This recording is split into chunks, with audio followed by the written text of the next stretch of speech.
Hello, my name is Alex. I'm 24 years old and I work as a freelance handyman in a small town in the western United States. It's one of those quiet places where everyone knows each other, the kind of spot tucked away in the hills, with dusty roads and endless blue skies. I live in a modest house at the end of a street, nothing fancy, just a single-story rental with a beat-up truck parked out front. I picked up this gig right after high school, fixing leaks, patching roofs, whatever pays the bills. It's not glamorous, but it keeps me independent. No boss breathing down my neck, just me, my tools, and the occasional grateful customer. Summer hits hard out here with the heat turning everything into a furnace. That's when the calls for plumbing repairs pour in, old pipes bursting under the pressure, folks panicking about floods in their basements. That morning started like any other. My phone buzzed before I'd even finished my coffee. I glanced at the screen, an unknown number but local. "Hello, this is Alex the handyman," I answered, wiping sleep from my eyes. "Hi, Alex, this is Sarah from next door. The pipes in my downstairs bathroom are acting up, leaking everywhere. Can you come take a look?" Sarah. I'd seen her around the neighborhood a few times, waving from her porch or grabbing mail. She was in her mid-30s, tall with dark hair, always dressed neatly like she had somewhere important to be. Sharp eyes but a soft smile that made her seem approachable. I'd never talked to her much beyond a quick hello, but I knew she lived alone in that tidy little house. No husband or kids from what I could tell, just her and a garden full of flowers that smelled amazing in the evenings. "Sure thing, Sarah. I'll be over in 10, I said, grabbing my toolbox. Jobs like this were bread and butter for me, especially in the heat when old plumbing rebelled. I pulled up to her place, toolbox in hand. Her house was neat as a pin-white siding, flower beds blooming with roses and lavender, the kind of scent that hits you like a wave. She opened the door right away, looking a bit frazzled, but still put together in jeans and a simple blouse. "Thanks for coming so quick," she said, leading me inside. "It's the sink downstairs, water's dripping nonstop, and I think it's getting worse." "No problem," I replied, following her to the bathroom. The place was spotless, with that fresh floral smell lingering everywhere. I got to work right away, crawling under the sink to inspect the pipes. Tools clattered as I unscrewed fittings, my headlamp cutting through the dim space. Sarah hovered for a minute, explaining how it started, then excused herself to get ready for work. "Take your time," she called from upstairs. "I'll be out soon, just lock up if you finish before I do." I nodded, focused on the job. The pipes were old, corroded in spots, but nothing I couldn't handle. I spent the morning twisting wrenches, sealing joints, sweat dripping down my back in the stuffy room. Dust clung to my hair and my hands were slick with grime and water. By noon, I was deep into it, testing the flow. That's when things went sideways. I turned the faucet to check pressure and suddenly the pipes groaned. A low hiss built up like air escaping a tire.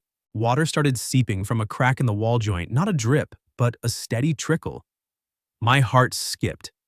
If that burst, the whole downstairs would flood. I cursed under my breath, scrambling to shut off the undersink valve, but it wasn't enough. The main shutoff was upstairs in the master bathroom. I remembered her mentioning it earlier. Panic set in. Water was already pooling on the floor. I bolted up the stairs, toolbox forgotten, yelling, "Sarah, the pipes are about to burst open the door." No answer. The shower was running, the fan humming loudly. She couldn't hear me over the noise. The floor vibrated slightly and I heard a crack downstairs. No time. The door wasn't locked. I pushed it open, eyes fixed on the valve behind the shower curtain. "Hurry, hurry!" I muttered, lunging forward. My hand grabbed the valve, twisting it hard. The water flow cut off with a sputter. Relief washed over me as the hissing stopped. Then I turned around. Sarah was standing there, fresh out of the shower, wrapped in nothing but a white towel. Her hair was wet, clinging to her shoulders, and droplets trailed down her bare arms. The towel hugged her figure just right, slim-toned, with a grace that hit me like a truck. Her eyes widened in shock, face flushing red. "What the hell are you doing in here?" she screamed, clutching the towel tighter. I froze, brain short-circuiting. I didn't. The pipes were bursting. I had to shut off the valve. Her voice rose, a mix of fury and embarrassment. "You barge into my bathroom while I'm showering. Are you spying on me? I trusted you in my house." "No, God, no." I stammered, face burning, hands up like I was surrendering. "I swear I didn't see anything. I was just trying to stop the flood." "Look, the joint downstairs, cracked waters everywhere." She glanced down, still holding the towel like a shield, her cheeks scarlet. Then from below a loud pop echoed, the pipe giving way fully. Water sprayed audibly, splashing against the floor. We both stared at each other, the reality sinking in. Her anger softened just a fraction, replaced by awkward realization. Oh, I'm sorry. I thought, it's okay, I said, backing toward the door, eyes glued to the floor. Anyone would think that. I really didn't mean to. I'll go fix the mess downstairs. She nodded quickly, disappearing into her bedroom to dress. I rushed back down, heart pounding, mopping up the water and patching the burst pipe. My mind raced guilt, embarrassment, and yeah, I couldn't shake the image of her in that towel. Elegant, vulnerable, stunning. By the time she came down fully clothed, the floor was dry and I'd sealed everything. Thanks, she said softly, avoiding my eyes. For saving the house, I mean. No problem, I muttered, packing my tools. Sorry again. I left in a daze, the whole encounter replaying in my head. What a disaster. But deep down, amid the awkwardness, something stirred a curiosity, a pull toward her, that I couldn't quite ignore. It's been 3 days since the bathroom fiasco at Sarah's house, and I still can't shake it. The memory of her standing there in that towel, her face a mix of shock and fury, plays on a loop in my head. I keep telling myself it was an accident. I was just trying to save her house from turning into a swimming pool, but the guilt gnaws at me. Did I screw up by barging in? Should I have waited worse? I can't stop thinking about how she looked. Not just beautiful, but strong. Like someone who's been through hell and still carries herself with grace. It's messing with me, and I don't know why. That night, my buddies dragged me out to Rusty's, the dive bar at the edge of town. It's our usual spot: cheap beer, neon signs flickering over scuffed wooden tables, and a jukebox that hasn't been updated since the 90s. I'm not in the mood, but sitting alone at home feels worse. I grab a stool at the bar, nursing a lukewarm bottle, half listening to my friend Jake ramble about his new truck. The place is buzzing, locals, laughing, glasses clinking. I'm trying to blend into the noise when the door swings open, and there she is, Sarah. She steps in, and it's like the air shifts. She's wearing tight jeans and a light blue button-up shirt sleeves, rolled up hair pulled back in a loose ponytail. She looks younger than her mid-30s, relaxed but still carrying that quiet confidence. Her eyes scan the room, and when they land on me, I swear my stomach drops. She hesitates, then gives a small, awkward smile. I manage a nod, my face already heating up. Great. Of all the nights she's here, and I'm still the idiot who crashed her shower. I expect her to join her friends at a table across the room. She's with a couple of women I vaguely recognize from around town, but after a minute she surprises me. She walks over to the bar, slides onto the stool next to mine, and orders a gin and tonic. My buddies are too busy arguing about football to notice, but I'm hyper aware of her presence, the faint scent of her perfume cutting through the stale bar air. Hey, she says, her voice light, but with that same edge of warmth. You holding up okay? I didn't scare you off. Plumbing for good, did I? I choke out a laugh, my nerves betraying me. Nah, I'm tougher than that. But, I'm really sorry about the other day. I swear I wasn't trying to, you know. She raises an eyebrow, stirring her drink with a tiny straw. Barge in like a SWAT team. Yeah, I overreacted. I was just caught off guard. Not every day you're half naked and yelling at your neighbor. Her bluntness catches me by surprise, and I grin despite myself. Fair. I was just trying to keep your house from floating away. Didn't mean to make it weird. Weird's one way to put it, she says, her lips twitching into a smile. But you did save the day, so thanks for that. Even if you scared the hell out of me. The tension eases like we're both exhaling for the first time since it happened. I take a sip of my beer, feeling a little bolder. Gotta say, you've got a mean yell. Thought I was done for. She laughs a real laugh, her eyes crinkling at the corners. Oh, come on. You looked like you were about to pass out. I almost felt bad. Almost, I tease, leaning forward slightly. Okay, maybe a little. She admits, her voice softer now. But honestly, it was kind of funny looking back. You all panicked, covered in pipe grime, yelling about valves. Not exactly a smooth introduction. I shake my head, chuckling. Yeah, not my finest moment. Next time I'll knock louder. Next time just don't break my house. She shoots back, but there's no bite in it. Her eyes linger on me for a second longer than they should, and I feel a spark, nothing dramatic. Just a quiet hum in my chest. I tell myself it's nothing, but my pulse doesn't agree. We fall into easy conversation, talking about the town, her job at some office downtown, my weirdest repair stories, like the time a client's cat hid in a wall I was fixing. She's sharp, funny in a dry way, and doesn't shy away from poking fun at herself. I'm surprised how natural it feels, like we've known each other longer than a week. But every now and then, I catch myself staring, noticing the way her fingers trace the rim of her glass or how her smile shifts from playful to something softer. As the night winds down, my friends start heading out and her group calls her back to their table. Before she goes, I muster up the courage to say something, my voice quieter than I mean it to be.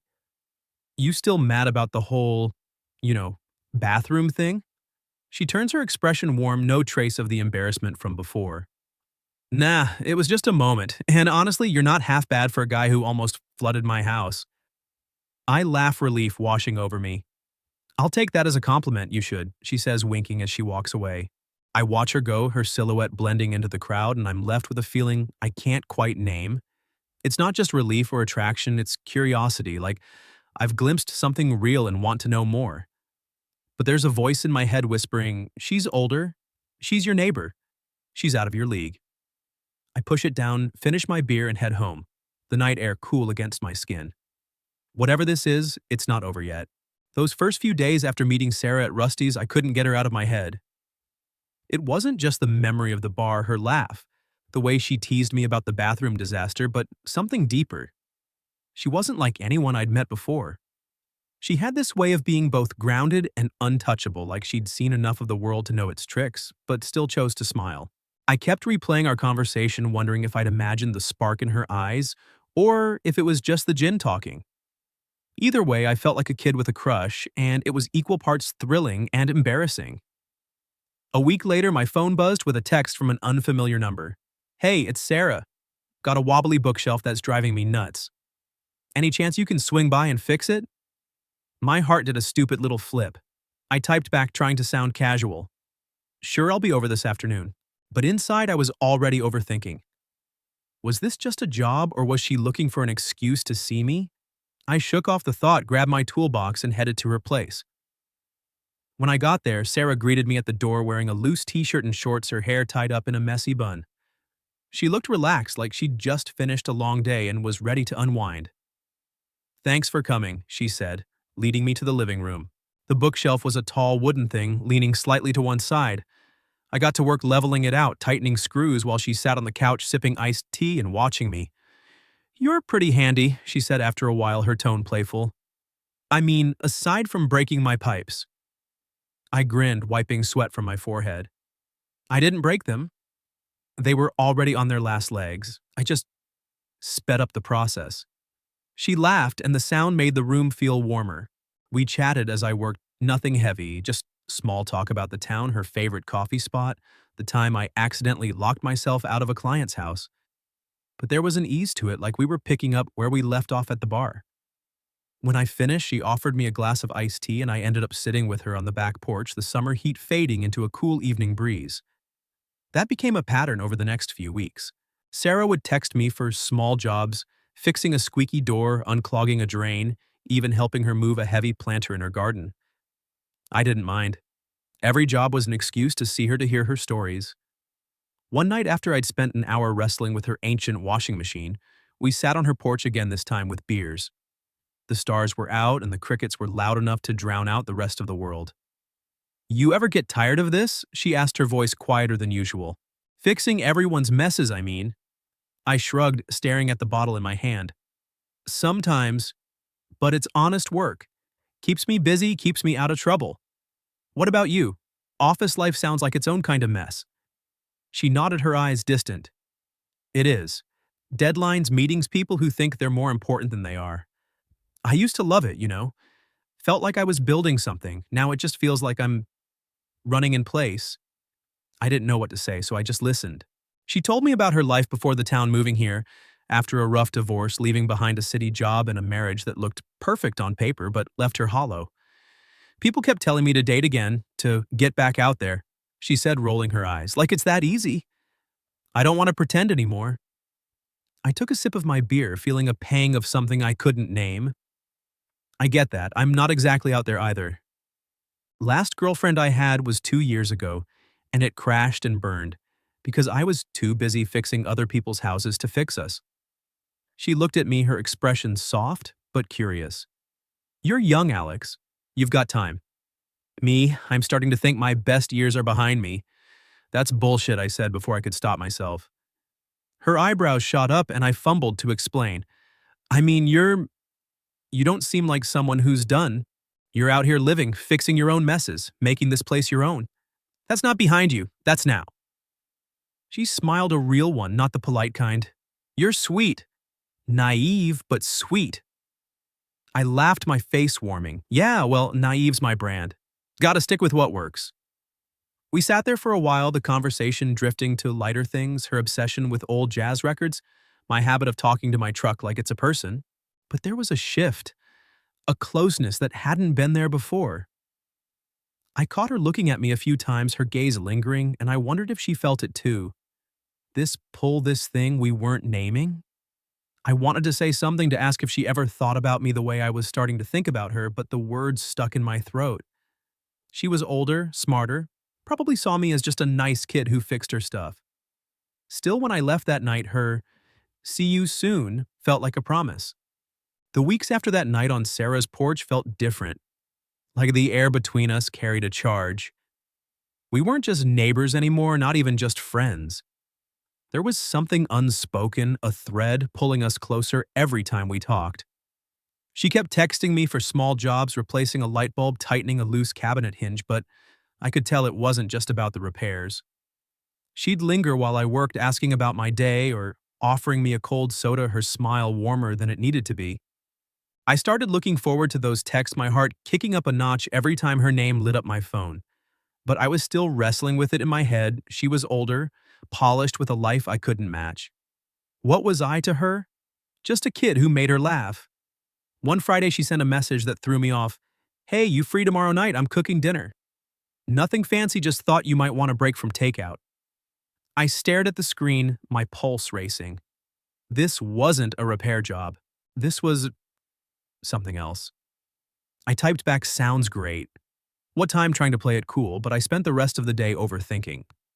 Was this a date A, thank you for all the fixes? I had no clue, and it was driving me nuts. When I showed up at her place, the smell of garlic and herbs hit me as soon as she opened the door. Sarah was in a simple black dress, her hair down for once, and I swear I forgot how to speak for a second. Come on in, she said, waving me toward the kitchen. The table was set for 2 candles, flickering a bottle of red wine already open. It felt intimate, deliberate, like she'd planned this to mean something. My stomach twisted with nerves and excitement. She'd made pasta, some kind of creamy fettuccine with shrimp, and it was better than anything I'd eaten in months. We sat across from each other, the candlelight casting soft shadows. At first we kept it light, joking about my cooking skills, or lack thereof, and her tendency to burn toast. But as the wine loosened us up, the conversation turned deeper. She asked about my plans, if I wanted to keep fixing houses forever, or if I had bigger dreams. I admitted I'd thought about starting my own repair business, but it felt out of reach. You're good at what you do, she said, her eyes steady on mine. Not just the fixing part. You make people feel safe, like they can trust you. I shrugged, my face heating up. Just doing my job. It's more than that, she insisted, leaning forward. You're steady, Alex. That's rare. Her words hit me harder than I expected. I wasn't used to being seen like that, not by anyone, let alone her. I took a sip of wine to cover how flustered I was, then turned the question back. What about you? You ever think about starting over somewhere new? She paused, twirling her glass. Sometimes. After my divorce, I came here to rebuild. Thought I'd figure out who I was without someone else's name attached to mine. But it's lonely, you know. People expect you to have it all together by my age, but I'm still finding my way. I nodded, feeling a pang of recognition. I get that. I'm 24 and I still feel like I'm faking it half the time. She laughed, soft and genuine. You're doing better than you think. The mood shifted after that, like we'd peeled back a layer. Dinner wound down and I helped her clear the plate, standing side by side at the sink. Our shoulders brushed as I handed her a dish, and neither of us pulled away. When the kitchen was clean, she poured us more wine and we moved to the back porch, sitting on a wooden bench under a string of fairy lights. The night was warm, the town quiet except for the hum of crickets. She looked at me, her expression hard to read. Can I ask you something? Sure, I said, my voice steadier than I felt. If someone asked why I keep calling you over fixing shelves dinner all of it, what would you say? My heart thudded. This was it, the moment to say something real or dodge it like a coward. I met her eyes, forcing myself to be honest. I'd say I like being around you. Doesn't matter if it's tightening screws or eating your cooking, I just like you. She didn't flinch, but her lips parted slightly, like she hadn't expected me to be so direct. Then she smiled a slow, warm curve. You're trouble, you know that, young and honest. Dangerous combo. I laughed, but my nerves were on fire. Is that a bad thing? Not bad, she said softly. Just unexpected. We sat there closer now, our knees almost touching. The silence wasn't awkward, it was heavy, full of things we weren't saying. Then she spoke, her voice barely above a whisper. Next time you're in my bathroom, knock first, okay? I grinned, the tension breaking. Deal! I'll even text you a warning. She laughed, her hand brushing my arm, a fleeting touch that sent a jolt through me. Good. I'd hate to scream at you again. We stayed out there a while talking, laughing, the night stretching on. When I finally said goodnight, her hand lingered on mine for a second longer than it needed to. I walked home, the stars bright overhead, my head spinning. Whatever this was, it wasn't just a crush anymore. It was real, and I was in deeper than I'd planned. Summer slipped away, and the days with Sarah started to feel like a rhythm I didn't want to break. We'd gone from me being the guy who fixed her pipes to something else, something I couldn't quite name but felt in every glance, every laugh. She kept calling me over for odd jobs, but they were excuses now, and we both knew it. A loose doorknob, a flickering porch light, a shelf that didn't need fixing. I'd show up toolbox in hand, and we'd end up on her porch with cold drinks, talking until the stars came out. It was easy, natural, like we'd carved out a little world where the rest of the town didn't exist. We got bolder, too. She'd text me to grab coffee at the diner on the edge of town where no one knew us well enough to raise an eyebrow. One weekend, I convinced her to come on a picnic by the river, just the two of us, with a blanket and a cooler of sandwiches. We laughed about the bathroom incident, turning it into our private joke, but there was a warmth to it now, no more awkwardness. She'd tease me about my heroic pipe-saving skills, and I'd fire back about her scream being loud enough to wake the neighbors. Those moments felt like ours, stolen from a world that might not understand. But it wasn't all light. There were nights when I'd lie awake wondering what this was. She was in her mid-30s with a life full of chapters I'd never read. Divorce, heartbreak, a career that weighed on her. I was just a 24-year-old handyman, scraping by with dreams that hadn't taken shape. What could I offer her? What if she woke up one day and saw me as a kid, a fling, a mistake? Those thoughts gnawed at me, but every time I saw her, they faded. Her smile had a way of quieting the noise in my head. One evening, after I'd spent the afternoon patching a hole in her garage wall, we ended up at her place for dinner again. She'd made tacos, and we ate on the couch, the TV playing some old movie neither of us cared about. The room was soft with lamplight, and she was curled up next to me, her bare feet tucked under a blanket. I looked at her, and something in me couldn't hold back anymore. Do you ever think about that day? I asked, my voice low. You know, the bathroom, the whole mess. She turned to me, her eyes glinting with amusement. You mean the day you turned my house into a water park? Yeah, it crosses my mind. I chuckled, but I pressed on, feeling braver than usual. No, I mean, do you ever think about how it got us here? Like if I hadn't barged in, we wouldn't be sitting here right now. She set her plate down, her expression softening. I think about it. More than I should, probably. It was mortifying, but I'm glad it happened. My heart thudded. Yeah. Yeah, she said, her voice quieter now. You're not what I expected, Alex. I thought I was done with surprises. But you keep showing up and I keep wanting you to. I swallowed, the weight of her words settling in. I keep waiting for you to realize I'm just a kid who's good with a wrench. She shook her head, reaching for my hand. Her fingers were warm, steady. You're more than that. You're honest. You're here. That's not nothing. We sat there, her hand in mine, the movie droning in the background. I wanted to say more, to ask what we were, where this was going, but the moment felt too fragile. Instead, I squeezed her hand and she leaned her head against my shoulder. It was enough. More than enough. The next few weeks were a blur of small, perfect moments. We went to a late-night movie, sharing popcorn and whispering jokes in the dark.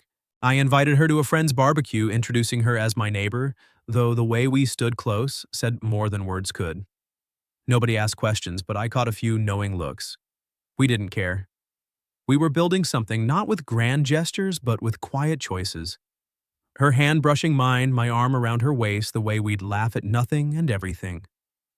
One night as we walked back from the diner, the streetlights casting long shadows, she stopped and looked at me. "You still think about that day I yelled at you?" I grinned, shoving my hands in my pockets. "Only every time I pass a bathroom, I'm scarred for life." She laughed, then stepped closer, her voice soft. "I never thought I'd be this happy because of a broken pipe." I reached for her hand, my thumb tracing her knuckles. "And I never thought I'd fall for the woman who almost threw a towel at me." She smiled, her eyes bright under the streetlight, and leaned her head against my chest. We stood there, the world quiet around us, and I knew it didn't matter what anyone else thought or age my job, the gap between our lives. What mattered was this, her next to me, the warmth of her hand, the way she made me feel like I was enough. The crickets sang, the breeze carried the scent of her flowers, and I felt it deep in my bones. This wasn't the end of our story. It was just the start.